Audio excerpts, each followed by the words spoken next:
Hoje eu vou falar pra vocês o resumo da quinta temporada de Demon Slayer, então vamos pra lá sem enrolação. O episódio 1 começa com a Kanao voltando da mansão Shinobu depois de completar uma missão. E a Shinobu fala sobre a Nezuko e o estado dela, que agora ela consegue sobreviver no sol e que provavelmente o Muzan vai vir atrás dela. E em seguida a Shinobu fala que vai precisar ir para a mansão Buyashiki e pede para Kanao ficar tomando conta da Nezuko enquanto ela vai ficar fora.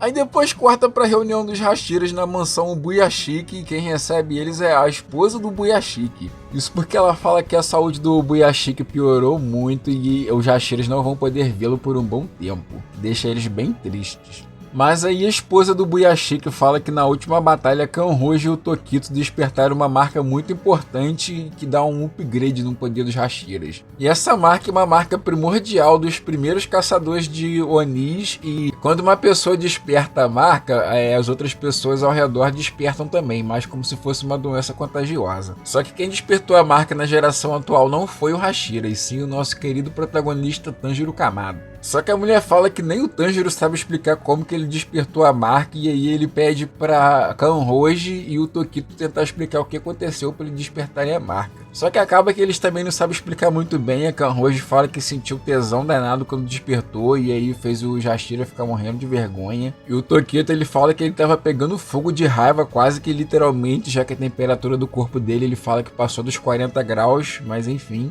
E com base no que eles dizem, os Hashiras decidem que eles vão começar um treinamento para tentar ativar a marca, menos o Tomioka, porque o Tomioka fala que ele não se mete com o Gentalha. Aí depois corta pro nosso amigo Tanjiro e ele tá recebendo a espada nova dele, que é uma espada em homenagem ao falecido Rengoku. E aí eles recebem a notícia de que eles vão treinar com Hashiras e, pra ser sincero, tava esperando esse treinamento com Hashira desde a primeira temporada, quando a Shinobu alojou os carinha na mansão dela, né? Aí eu fiquei pensando assim, a Shinobu vai alojar eles na mansão dela e ela não vai dar nenhuma ajuda no treinamento deles, pô. É tipo assim, eu sei que ela planejou o treinamento que eles fizeram, mas eu queria ver pelo menos um X1 entre o Tanjiro e a Shinobu, pô, pelos fanservice.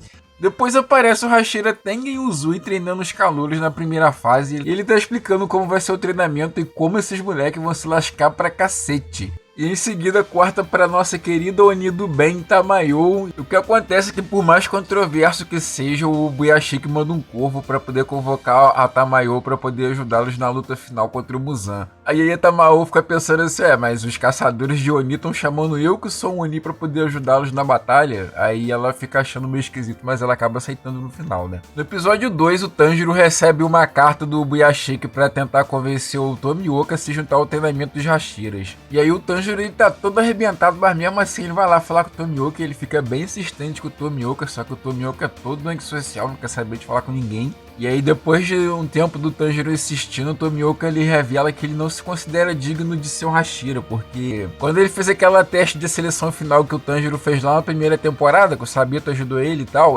o Tomioka, ele fez o teste junto com o Sabito, só que o Sabito era muito mais forte que ele, e aí teve uma parte que o Sabito teve que proteger ele, só que o Sabito acabou morrendo nesse processo. Aí o Tomioka agora ele não se considera digno de ser um Hashira, porque quem merecia era o Sabito, né? E o Tomioka na verdade ele não considera nem digno de estar vivo, né? Porque ele acha que quem tinha que estar vivo mesmo era o Sabito.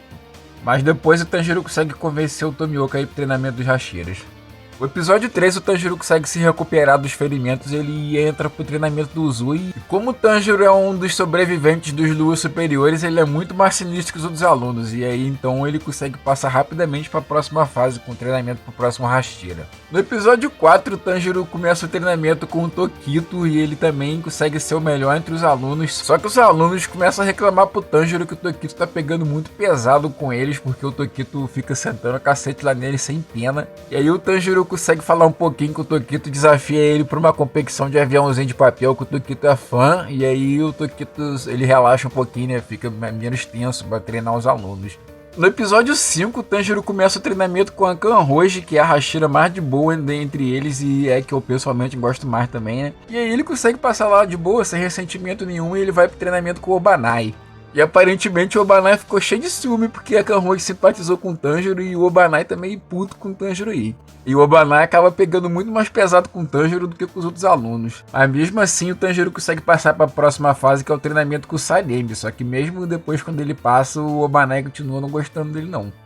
E o treinamento com o Sanemi com certeza é o mais doloroso de todos, porque é basicamente o Sanemi sentando o cacete nos alunos 24 horas por dia, não dá nem chance deles descansar direito, não tem nem horário de almoço direito, tá todo mundo todo dolorido lá. Uma parte engraçada, mano, é que quando o Tanjiro chega lá, o Sanemi fala pra ele assim: então, Tanjiro, você tem que provar seu valor, porque apesar de tudo eu ainda não vi nada de especial em você. Aí o Tanjiro vira pra ele e fala: sabe o quê? Ah não, você também tem que provar seu valor como Hashira, porque você bateu na Nezuko e pra mim você não é nada, filho. O Tanjiro mete essa pra cima do Sanemi, que deixa o Sanemi muito puto, filho, muito puto mesmo. E em uma hora lá, o Tanjiro vê o Sanemi discutindo com o Geiner, porque o Sanemi continua desconsiderando o Geiner como irmão. Isso porque o Geiner não sabe nem usar a espada, e ainda por cima o Geiner fala que pra sobreviver ele acabou tendo que comer um Oni, que fez o Sanemi ficar muito puto com ele e quase matar o Geiner de porrada. Só que daí o Tanjiro toma as dores e ele decide proteger o Geiner, só que isso acaba suspendendo, né, o treinamento do Geiner e do Tanjiro, porque isso é contra as regras, né, você agrediu o Hashira, pô. Aí, além dos dois saíres, o relacionamento do Geiner e o do Sanemi, né, que eles são irmãos, continua mal pra caramba ainda. No episódio 6, o Tanjiro começa o treinamento com Gyomei e o treinamento dele é dividido em 3 tarefas e, pra ser sincero, as 2 primeiras tarefas eu não entendi muito bem, que é uma coisa de cachoeira lá, mas a terceira tarefa que os alunos têm que cumprir para completar o treinamento é empurrar uma pedra gigante, pesadona que tem lá. Aí o Tanjiro fica vários dias preso tentando empurrar a pedra e nada que ele tenta dar certo, mas depois o Geiner aparece lá e dá uma dica para ele de... porque o Geiner conseguiu empurrar a pedra um pouquinho, né? Aí ele dá uma dica pro Tanjiro lá pra empurrar e o Tanjiro consegue. No episódio 7 é basicamente o flashback do passado do Gyomei e pra resumir tudo, ele cuidava de umas crianças já lá e essas crianças acabaram traindo ele porque ele era cego, né? Ele não conseguia enxergar bem, as crianças não davam muita moral pra ele. Só que um dia ele foi atacado por um Oni e o Oni matou quase todas as crianças que tinha lá, só sobrou uma. E mesmo assim a criança traiu ele, falando que foi ele que matou os irmãos dela e por isso agora o Gyomei tem muita dificuldade para poder confiar nas pessoas. Ele ficou preso muito tempo porque ele foi condenado porque ele matou as crianças, né, supostamente, né, que a criança falou, e agora ele não confia mais nas pessoas assim muito fácil, mas ele fala que ele gosta do Tanjiro e que ele vai começar a ajudar o Tanjiro agora porque ele confia no Tanjiro. O episódio 8 é Absolute Cinema demais e ele começa com o Muzan finalmente descobrindo a localização do Ubuyashiki. Só pra vocês terem noção, os primeiros 4 minutos inteiros desse episódio é só o Muzan andando mostrar, eles gastaram o orçamento do estúdio todo só nessa cena dele andando aí, mas enfim. Quando ele chega lá, o Ubuyashiki conversa com ele um pouco e o Muzan fala que tá decepcionado porque o homem que ele tava perseguindo por tanto tempo está em um estado tão deplorável. Mas aí o Ubuyashiki fala umas coisas pro Muzan e é aquela coisa básica que ele lidera através do respeito e o Muzan lidera através do medo. O Ubuyashiki também fala que se ele morrer não vai fazer tanta diferença na batalha quanto os Hashiras, mas só que se o Muzan morrer, os Oni vão estar tudo ferrado, porque os Oni precisam dele pra tudo. Aí depois o Ubuyashiki também fala que na verdade ele e o Muzan vêm da mesma linhagem familiar de muito tempo atrás, mas depois eles foram se afastando e agora eles estão separados, né? Aí depois disso o Muzan fica esgotado de continuar ouvindo o Ubuyashiki e decide matá-lo. Só que o Ubuyashiki simplesmente explode a mansão toda e deixa o Muzan literalmente só no osso. Cara, o Muzan fica muito ferrado mesmo e o Ubuyashiki ainda coloca os venenos lá nos explosivos para poder impedir mais ainda a regeneração do Muzan. E aí, enquanto o Muzan tá se recuperando, aparece lá a Tamayo, que faz uma armadilha pro Muzan, deixa ele preso nos espinhos lá, que faz ele ficar muito complicado para ele se mexer. Aí depois aparece lá o Gyomei para poder atacar o Muzan e até que ele consegue se sair muito bem, porque ele é o Hashira mais forte de todos. E aí depois aparece lá os outros Hashira que eles vieram correndo muito puto, mas muito puto mesmo com o Muzan, porque o Muzan atacou o chefe deles. E aí eles vão tudo ao mesmo tempo cheio de ódio pra atacar o Muzan, só que nessa hora a gente descobre que o Muzan tinha uma carta na manga. Na hora que os golpes vão pegar nele, o Muzan manda todo mundo pro Castelo Infinito. E esse Castelo Infinito aí é uma dimensão controlada pela subordinada do Muzan. E aí, cara, essa cena aí deles cair, cara, isso no mangá não tinha nada, era tudo estático, mas cara, ficou uns 10 minutos deles caindo ali, ficou a cena muito boa, eles gastaram o orçamento do estúdio tudo nessa cena também. E aí, né, depois disso, aí acaba a quinta temporada, né? Agora é só no ano que vem. Se vocês gostaram desse vídeo, deixe seu like aí, que deu um trabalhinho pra fazer.